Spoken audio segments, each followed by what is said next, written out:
The budget TV segment is booming right now, and new brands like Black+Decker and JVC are stepping in, shaking things up. Today we have got the Black+Decker 55-inch A1 series TV, which is an affordable 55-inch TV that is licensed and distributed by Intercal Technologies in India.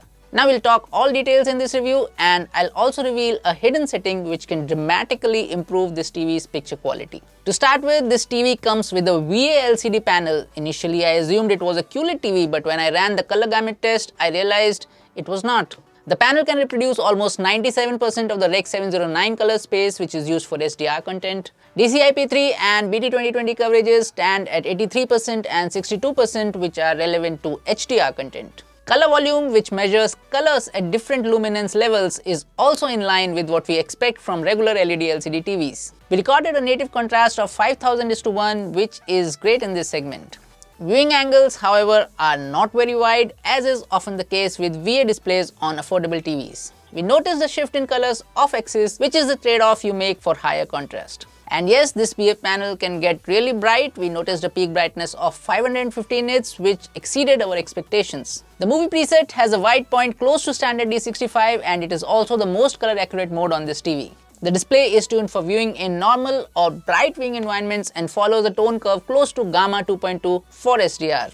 Now initially there seemed to be a lot wrong with picture quality, like too much red in skin tones and several color inconsistencies. The culprit was AI. This is the sneaky setting I referred to at the start of this video, and it's buried deep in the advanced picture mode settings. AI is prominent in the marketing material and is enabled by default. Perhaps Black+Decker considers this a better presentation for people who prefer boosted colors. However, if you prefer color accuracy, it's better to disable it.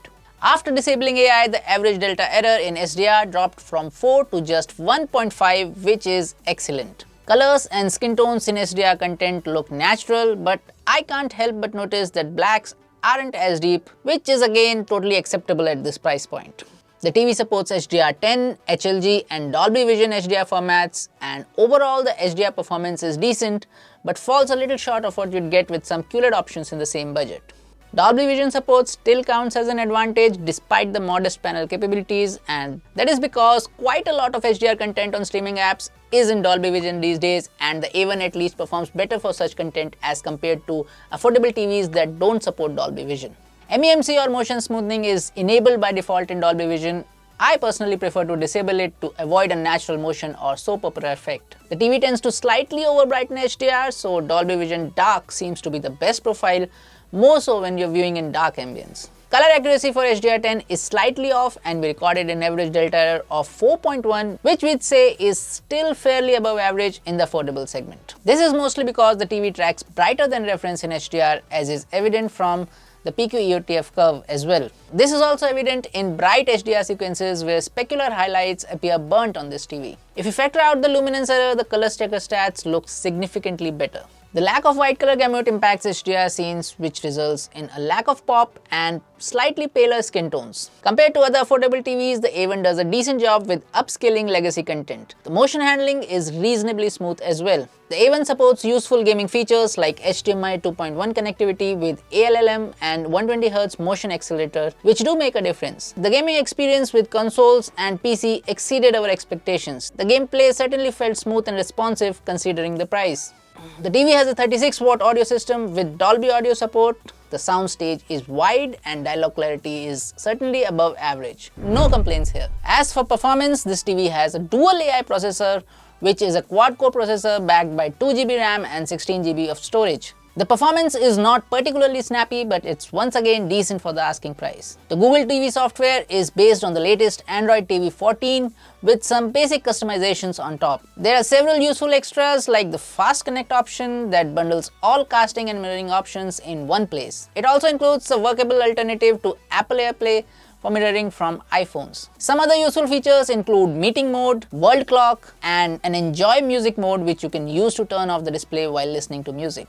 The Black+Decker A1 has a very customary design with narrow bezels and a metallic back. The branding is on the power button module where it is not distracting. The feet are made of polycarbonate but have a metallic finish. There's a decent assortment of connectivity ports on the back, and they're also easy to access. The remote is quite familiar and ergonomic. The build quality is at par with what we usually see with affordable TVs. The one odd thing here is the menu button, which is not for the TV menu but for playback controls when the content is playing via USB flash drive.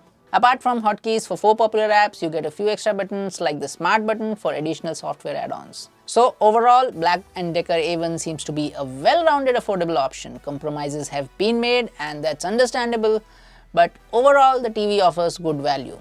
You get excellent color accuracy in SDR, high contrast and decent HDR performance with Dolby Vision support. The 36-watt audio system and gaming performance are additional perks that do add value.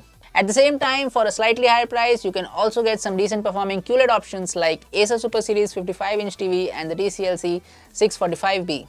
So this is Deepak Singh signing off, and I hope you like this video. Make sure to share it with your friends, and if you liked our content, do subscribe to our channel. See you soon in the next one.